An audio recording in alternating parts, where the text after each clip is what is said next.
So my advice for people starting a business would be, don't do it. Well, I'm joking, but I mean, it's definitely not for everyone. And it's going to be most likely a lot harder than you think.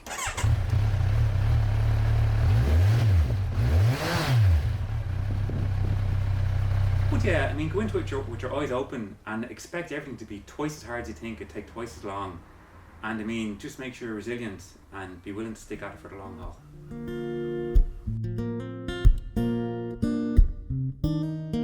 The idea of starting my own business happened when I was the manager of a coffee shop, and loads of people were asking me to work for free there. And I started to ask, why do you want to work for free in the first place?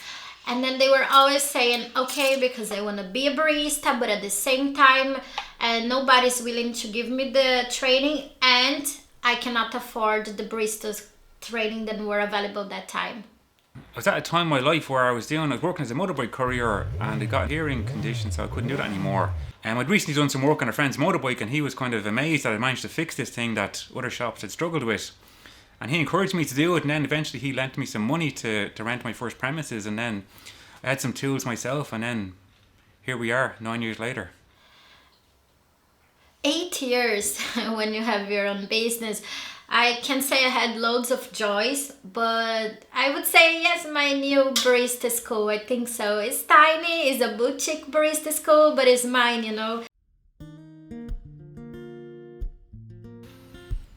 So my main failure so far, I suppose nothing directly, more just underestimating the whole process of starting a business. When I opened my coffee shop in Foley Street, it was so pretty and fancy, I would say, and you know, out of nowhere the pandemic came, and as it was inside of a language school, I had to close the business. I grew stronger from that, you know, but at the time I felt it was a failure.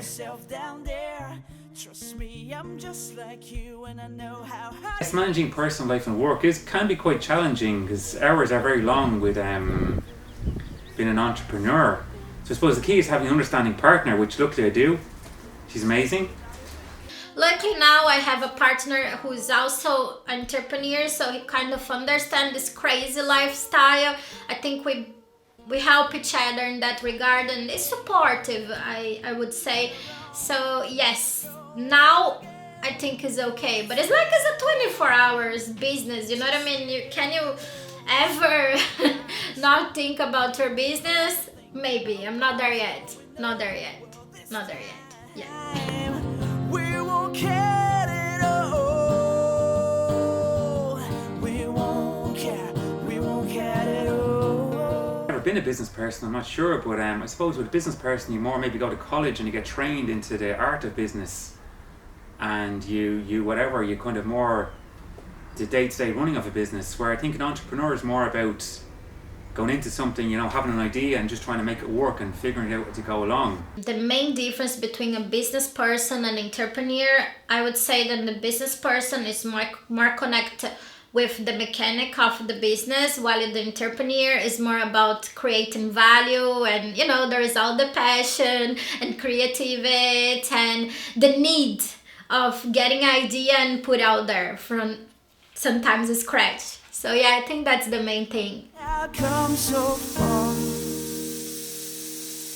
You should be so damn proud.